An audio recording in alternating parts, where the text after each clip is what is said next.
Teachers are natural innovators, entertainers, and problem solvers. They dream of growing old into the profession, teaching their kids. But sometimes career goals shift or change, and that makes opportunities outside of the classroom seem intangible. Questioning, who am I if I'm not a teacher? I'm your host, Alexandra Simon. And I'm your co-host, JoDee Scissors. This is The Great Teacher Resignation.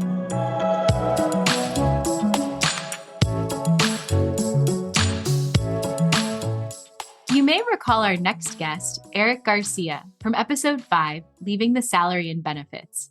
Erik is a certified financial planner, a behavioral financial advisor, and the co-host of the Stuff About Money They Didn't Teach You in School podcast. As we mentioned before, he is married to a teacher. Welcome back to the show, Erik. Hey, it's great to be back. When someone asks you to come back to talk about money, I guess that's a good thing, right? Absolutely. It totally is. Well, Allie and I have been doing a lot of reflection on this past year. We've been looking at our analytics. And aside from our first episode, we found something really surprising. Your episode is actually performing the best among all of our episodes. It's performing at about 20% higher than all the other ones. So there's a couple of things about that. One, thank you. Obviously, teachers wanted to hear about this topic. They wanted to hear what you had to say. And I think that they're still continuing to find it an interesting topic and they want to learn from you. And the other thing that's interesting is that the other 4 that follow your episode are very different themes, very contrasting themes to money. It's teacher expectations, grief again, and underappreciation. And so your topic when we brought you on was talking about teacher compensation, which is on a schedule. It is very explicit and benefits as well. The others that follow, I think, are really deeply rooted in systemic issues and career anguish. So what do you think of those stats and your episode leading in that way? I think that's interesting. Number one, it doesn't surprise me that an episode on money, especially that we didn't get too technical. We ended up talking more about like the emotional side and the behavioral side of money. And I know it was on benefits and salaries, but I don't even think that we got really too deep into salary and benefits. So it doesn't surprise me that that would be one of your top episodes. I mean, I talk about money all the time, so maybe I'm biased, but I find that when people actually start to have a conversation about money, it tends to be a pretty intimate conversation. Like they're talking about things that are incredibly personal. And those other 4 topics that you mentioned, grief twice, expectations, and underappreciation, money somehow touches those as well. Like from the idea of underappreciation. Now, I didn't listen to those episodes, but I would imagine if you're a teacher and you're getting paid $100,000, you're probably willing to put up with some of the stuff that you have to put up with. But the fact that teachers make so much less, there's this sense of like being underappreciated. Grief, again, I don't know the specific context of that, but you can kind of go through grief a little bit differently if you know you have some, a stash of money on the side. So let me tell this story. I spoke recently at my wife's school to her high school students about money. And it was real high level in terms of, spend, save, that type of stuff. And at the end, we're doing Q&A. One kid says, hey, I hear a lot about like money and happiness. Can money buy happiness? And I'm like, oh, I love this question. I love the fact that a high school person is asking that question. So there's a lot of really interesting research on this topic. And there's one really interesting study that says that money doesn't necessarily buy you happiness, that there's a certain level of income where happiness kind of drops off, but certainly money makes it easier to go through life. So her comment was, I'd rather cry in a mansion than on the side of the road. I said, okay, that's pretty deep. So this idea of grief, money can maybe make grief more palatable to some degree. So I do think money touches everything that we do. It impacts everything that we don't think about it. We don't consciously make that connection. Like money is making me make this decision this way or that way, but it's running in the background. Where do you grocery shop? Where do your kids go to school? Where do they go to camp? Do I leave my job? Do I not leave my job? So money, the fact that it was a popular episode doesn't surprise me for those reasons. So we know that teacher salaries vary by state and even more by district within their state. The benefits packages always seem a little more attractive, but sometimes it's not enough to keep people in the profession. Perhaps they have other career aspirations or they just need a change. But where does a teacher start? And so, my question for you, Erik, is how do I know when to reach out to a financial advisor if I'm considering leaving the teaching profession? Ooh, that's a good question. How do you know when to reach out to a financial advisor? So, I'm a financial advisor myself. So, take this first part of the answer with a grain of salt. I think that just the same way that most people benefit by having a relationship with a doctor, or if you have a car, you benefit, having a relationship with some like mechanic shop. If you have money, you probably would benefit by having a relationship with someone who's in the money space who can help you make money decisions. So, all too often, what happens, people will engage a financial advisor when there's a crisis. But sometimes it's better to engage a financial advisor as you prepare just in general in life, right? We're making money decisions constantly. So sometimes engaging a financial advisor when you're not necessarily faced with the decision is not a bad thing. Now, I get it. You're not going to engage a plumber unless your toilet's clogged, right? You're not going to call a plumber and say, hey, I'm just interviewing plumbers just in case my toilet gets clogged. So I totally get that. That's kind of how we interact as humans with different professions.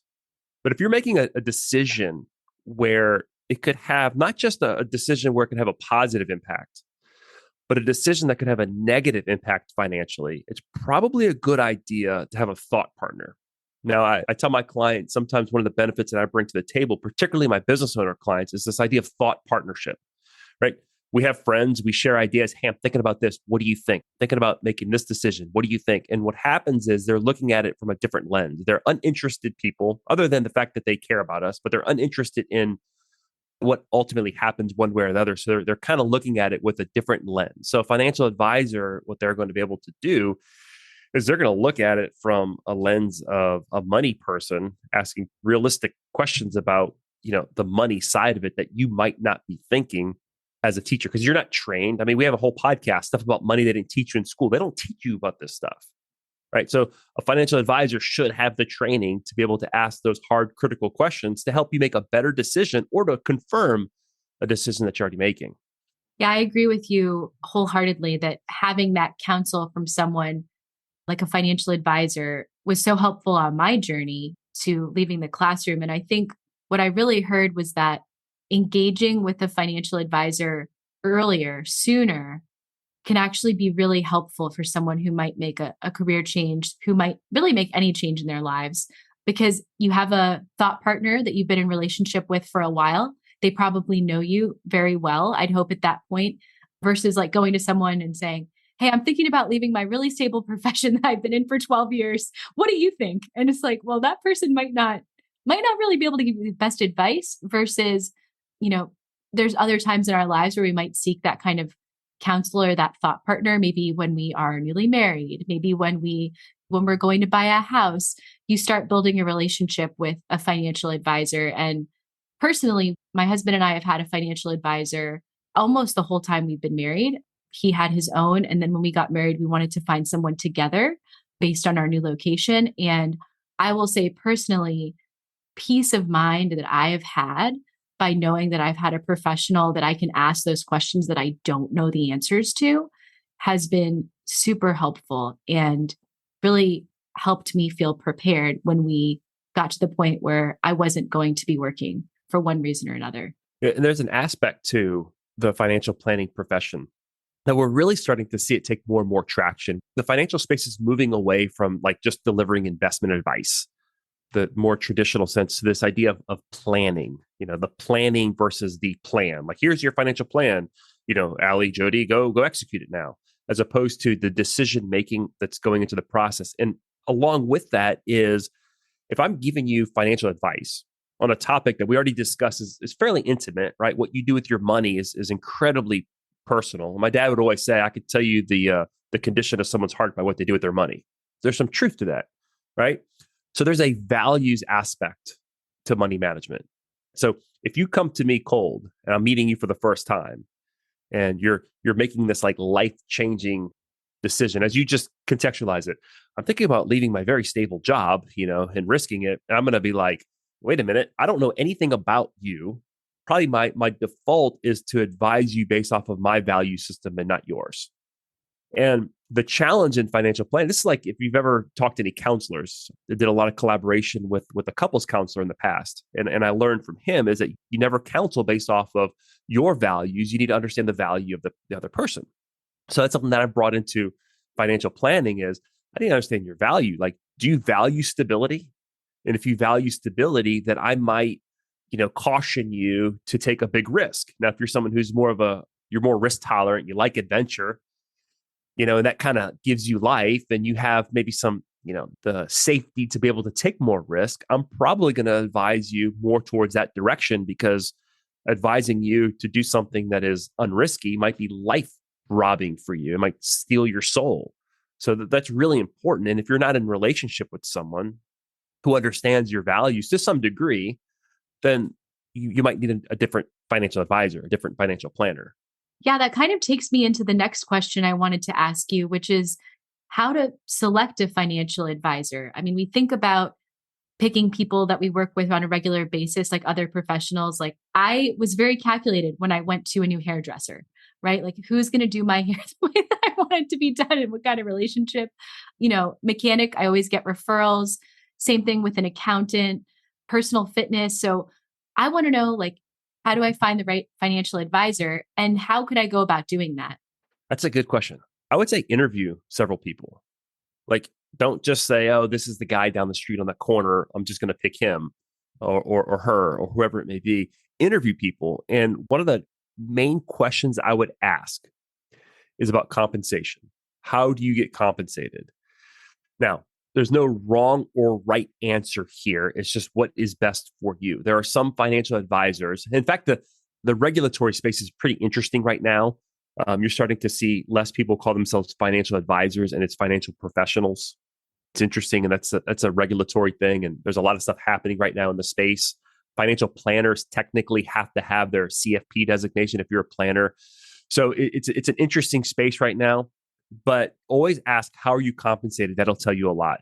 If they're only compensated by selling you a product, and again, there's nothing wrong with this, okay? If they're only compensated by selling you a product or investing money for you, it's probably not the right fit for you when you're trying to make a decision, right? If you have to roll over money, you're leaving and you have a 401k you want to roll over, and this financial advisor makes money by managing your money, well, that makes sense. But if you're sitting down and you're trying to help, you want someone who's going to help guide you to make a decision. There's no transaction. There's no, let me manage your money. Let me sell you insurance. Let me do this. It's just, I am giving you advice. You want to make sure that they're, compensated to do that. If they're only going to make money if you roll your retirement over to them, we call that a conflict of interest. Now, conflicts of interest aren't bad. Like, yeah, Ali, I think you should leave your job and you should roll your $500,000 401k over to me. Well, they're conflicted. I'm not saying that's a bad piece of advice, but that's going to tell you a lot about their ability to give you unbiased information. So you're looking for someone who's going to charge you a consulting fee or a planning fee. Typically, it's going to be a certified financial planner, a CFP professional who is set up to do that. CFP sometimes will work hourly, sometimes they'll work on a project based. We have a unique setup to where we engage our clients on a regular basis. So we don't have a very high up front. We have an ongoing, much smaller fee that's ongoing that keeps us engaged on an ongoing basis. For my clients, I'm like their financial Google, right? You can ask a question. I know your financial data. I know your values. So I'm able to hop in and sit next to you, so to speak, and help you make a decision. So ask how they're compensated. That's like the most important thing. And that'll tell you a lot about whether they might be a good fit or not. Yeah. And I think there really are those two different compensation models because in our search for a financial advisor, financial planner, we came across that it's either like, consulting planning fee, or it might be based on the transactions, right? By investing or selling. I think both models are good. It just depends on really what you're looking for at the time. So if you want a financial advisor, regardless of whether you need like an immediate consult. Maybe you are moving to a new state. I move a lot because I'm a military spouse. You want to work with someone in person because then you're just looking for a new advisor. And so maybe having the first option would be fine for you. You can build a relationship with them as they take over all of your investments and they continue doing that. And you can probably still have that thought partner there. But I agree that if you're going to someone specifically to seek this type of guidance, I could see it potentially being more beneficial to make sure that they do a like a consulting fee or a planning fee if it's a like a situation like this, and maybe you don't want the pressure of having to move all of your investments. Now, do most advisors do one model or the other, or do they offer both sometimes and you get to pick? Yeah. So there's a lot that offer both. It's almost like talking politics sometimes with advisors, how they bill, like, oh, you bill that way, that's bad. You can't do that. You're conflicted. You're a bad person, or you do it this way. And there's some contingencies, like if you don't do it this way, then you're conflicted and you're non-transparent, which I don't agree with. Gets a little bit crazy, but those are still good advisors. They're still good planners. But yeah, there's certainly mixes. We're a mix of the two. I came up on the side to where it was more transactional. And about 10 years ago, I transitioned to more on the planning side, which that's the fastest growing part of our practice. But we still do a lot of investment management. And we're very clear with our clients, like, hey, this is consulting. If it deals anything with product or service, you don't have to use us. In fact, we'll give you direction wherever you are. So you do have hybrid models. That's the thing. You got to ask, because there's financial terms that are thrown around. There's commission based, there's fee based, and fee only. And fee only tends to mean we only charge a fee. We don't charge any investment costs, but that's not always the case. So you want to get real specific with your questions. How do you charge? Do I have to invest money with you? Do I have to buy something from you? We use the word planning very broadly, but what is it? I knew you were going to ask me that. Okay, so this is the easiest way that I can think about it. Planning is simply aligning your money decisions with your long-term goals. Now, that sounds kind of like, oh, that's so beautiful. It's so like aligning your money decisions with your long-term goals. That's really what it is. Planning is not picking the right investment. Planning is not making sure you have the right life insurance. That's all part. It's a component of planning, but it's making a money decision. What's a money decision? How much do you spend? How much do you save? How much do you give? Do you make a Roth contribution to your 401k or traditional contribution to a 401k? It's a money decision. Do I have a high deductible health insurance plan, or do I do a PPO plan that's like, with really small copays? That's a money decision, right? We want to align those money decisions with our long-term goals. What's our long-term goal? I want to be financially independent by 55. I want to be in a position to be able to give a lot of money to charity. I'm philanthropic. Like to me, that's a long-term financial goal. So financial planning is that process of making those decisions that's going to keep us going in that direction. It almost seems like people need, like when they're reflecting, when they're thinking about going to a financial advisor, they need to sit down and think about those core things. What do I want for my future? What do I envision for myself, for my family, for my children, for my retirement? What are some of those things that we can't grasp a hold of now, but we wish for and hope for? Yeah, and a good financial planner is going to help you clarify those things, because sometimes we don't know that. I've my business partner. We kind of offer that to each other, because I'm biased. I have my own blind spots, and I'm aware of that. I don't know what they are, but I'm aware that I have them. So I need other people telling me, like, "Oh, dude, you're crazy. Oh, that decision does not align with what you're trying to do long term." And that's that thought partnership. That's good to know, because everyone grows up with different financial literacy. And so they may not have the questions or vision in place, but to have that guide is really nice to have. And this kind of goes back to what we were talking about earlier about hiring professionals, right? I don't know what I don't know. I need somebody who has seen it before, so I can go into this with eyes wide open, because I don't know what I don't know. That's the challenge. Anything you do when you first start something, you don't know what you don't know. So you're always self-conscious and insecure. Like, oh my God, like they've been doing this for 10 years and they must know something that I don't know. I listened to one of your episodes recently. The title interested me because it's something that I've been hearing a lot about on the financial planning side. It's this imposter syndrome. And this idea that, like, I don't belong here. I'm playing this role. Like, I shouldn't be as successful as I am. Maybe there's a little bit of guilt involved with this idea. Like I'm a successful financial planner and I shouldn't be like, I don't feel like I belong here. Like, I just don't know as much as I should know. Like maybe I'm giving the wrong advice. And I feel that that's something that's very common when you're new to something. Like you don't know what you don't know. You feel like you're playing a role. Someone's going to find you out sooner or later. So to have someone who's walking alongside of you, who has seen a lot of these things, to be able to say like, hey, was this a good decision? You've seen this before. How have you seen people handle this before? I can say, well, I've seen that multiple times before, and I've seen it play out in multiple ways. Here's maybe some things to do to make sure that it works out in your favor. Yeah, hey, that's a really good idea, but maybe we want to wait 6 months before you do it because here's some things that can go wrong. So we want to make sure that we have a little bit of money set aside. So when it does go wrong, or if it goes wrong, sometimes we make good decisions, and decisions that we make go wrong, not because they were bad decisions, but we didn't prepare enough for the things that could go wrong. So if we spend a little bit more time preparing for the things that can go wrong, then we can increase the chances that it's successful. And once we've established that relationship with someone like you, a planner, what would be a healthy relationship in terms of communication and frequency? I'm going to answer with the answer you're probably not going to like. And the answer is it just depends. I've got some clients that are more needy. And when I say needy, I'm not saying in a bad way. They just need more guidance. So we talk more regularly. And then I've got some clients that, hey, it's time to do our annual review. Like, I'm good. Like, I need answers to these questions. Just answer these questions for me. So it just really depends on your personality. And I think a planner is going to be able to meet you where you are. And some planners work in real specific niche marketplaces. So like, I work a lot with business owners. It's a niche that I have. So if you're a business owner, I'm equipped to answer a lot of questions that business owners have. I'm a business owner myself, so I understand the grind of owning a business.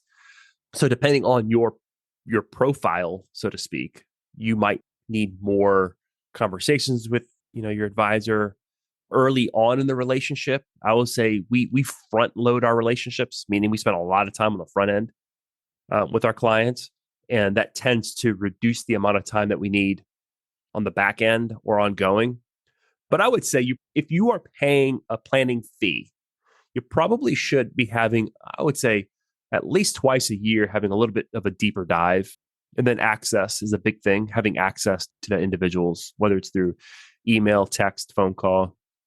When you're working at a school, right? All the people that we work with, all of our colleagues, we're kind of in a similar position, at least with our salary and benefits, where we know maybe we're contributing to a pension plan and in X amount of years, we're going to get our retirement. And so it's hard to seek counsel from people in your school when you're looking to do something outside of the schoolhouse, like outside of what everyone else is doing. And that's where I think an outside financial advisor or planner, so not someone from the district who's maybe working with like 200 teachers or whatever, which is what JoDee kind of alluded to, you're not going to get the same amount of traction with someone. I don't think that, that's the world that they're working in. That's their specialty. If you're considering that might not be your career, your profession forever, building a relationship with someone outside of the schoolhouse, outside of the district, I think could be extremely beneficial because they can help you with those dreams, with the long-term goals that you have and how to make that possible. Another thought I had was talking about some of the benefits. Again, when you're in a school district, everybody's getting the same benefits package. So we're all saying to each other, oh, which plan did you pick? Did you pick plan A or did you pick plan B? Oh, well, I picked plan B for these reasons. But when you go to work for a new employer, which I've done multiple times, those benefits packages are very overwhelming, right? And to know, like, should I get the life insurance? Should I get this? Should I do these different things? Again, I think having someone outside can be really helpful. Like, I know we've gone to our financial advisor to talk about how much life insurance I should have, or what are our goals as a family? And so how much should I be contributing to my retirement? And so I think with transition in mind in particular, I can really see that person playing a pivotal part in knowledge because again, I only knew what I knew from my school. I only knew what I knew from my colleagues. And it's so much different in the corporate world. Yeah. So you said something I think is really important. I'm going to add another question that your listeners can ask when they're interviewing financial planners. One is, how are you compensated? But one is, we have an entire podcast called, I think it's called, Who Are You Taking Your Financial Cues From? And the idea is that we all have different goals. We all have different personalities. And the problem is, right, it's the, hey, JoDee, you should go buy this stock because it's really hot right now and like it's going to go up. And that's what your coworker's telling you to do this. But they're playing by totally different rules. They have a totally different situation with debt. They have a spouse at home that's making a ton of money, so they can afford to, make a speculative investment or something along those lines. So it's make sure you know who you're taking your cues from. So here's the question. Describe for me what other types of clients you work with and how have you helped them? So if you're, mid 30s to 50, right? And, you're still accumulating, you're still saving for retirement, you have kids, there's a lot of stuff tugging for your money's attention in that kind of, I would say, that 35 to 55-year-old range. And you're talking to a financial advisor who works almost exclusively with retirees, they might not be as sensitive to the financial issues that you have as a younger accumulator. They might be, but they might not be. So that's something really important to ask them. Like, you just handle 401k plans, then you might not be a good, financial planner for me if you just work with 401k plans at a high level, as opposed to getting involved in people's, decision making outside of just how should I allocate my 401k. So that's a really important question to ask. And if I can here real quick, JoDee, you asked, what is financial planning? Let me tell you real quick what financial planning should do for people. So if we look at it from the other end, not what is it, but what should it do? Number one, it's going to give you a sense of direction. Financial planning isn't goal planning. Goals are binary. You meet your goal, you don't. The problem with goals is once you meet them, then what? Right? I'm going to get out of debt. Okay, you're out of debt. Now what? You're going to go back into debt? Like what's happens next? So plans should be like this really long-term thing that points you in a direction. I want to be debt-free so that I can give 50% of my income to charity. Boy, that's a direction that you're kind of always working towards. Just getting debt-free is very binary. So planning is going to give you a sense of direction. It's going to give you security, right? When you have a plan and you can see the decisions you're making and the impact that they're going to have 10, 15 years from now, there's a sense of security in that. Now, look, I get money, don't find security in money because money can, it can let you down. But, as our high school friend who asked about, I'd rather be crying in a mansion, money can provide some, a sense of security for tomorrow. And along with that idea, there's a hope, right? You could be in a tough spot today. You're making a hard decision today. But what planning can do is it can paint a vision for you of what it can look like 2, 3, 4, 5 years from now. And sometimes hope is what keeps us moving forward, keeps us moving in that direction. And then last thing that planning should do for you, it should give you a sense of fulfillment, because what's going to happen is when you start aligning your decisions with money, with your values and your long-term goals, you're going to feel really good. You're going to feel really good, because I hear a lot of people say, yeah, I'd love to give more, but I just can't. I have too much debt. Well, why do you have too much debt?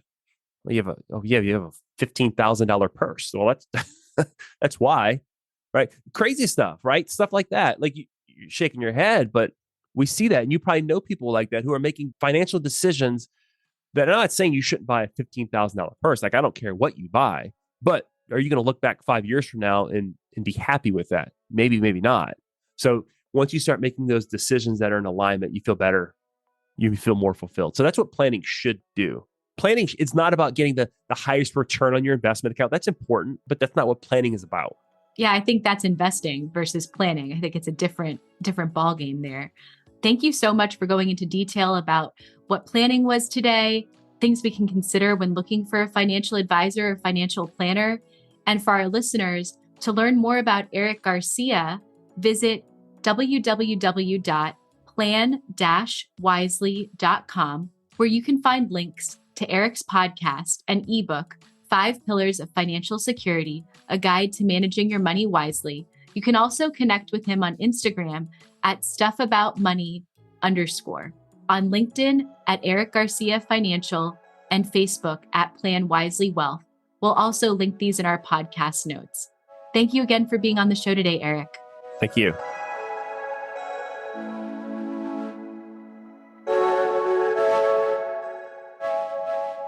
If you liked The Great Teacher Resignation, give us a 5-star rating and follow us on Instagram, Facebook, Apple Podcasts, Spotify, Google Podcasts, Amazon Music, and Audible. Today's episode was written and recorded by me, Alexandra Simon, and my co-host, JoDee Scissors. Executive produced by Teacher Brain. Produced and edited by Emily Porter. Original music, Emoji by Tubebacker. Special thanks to our sponsor, Paper Planes Ed.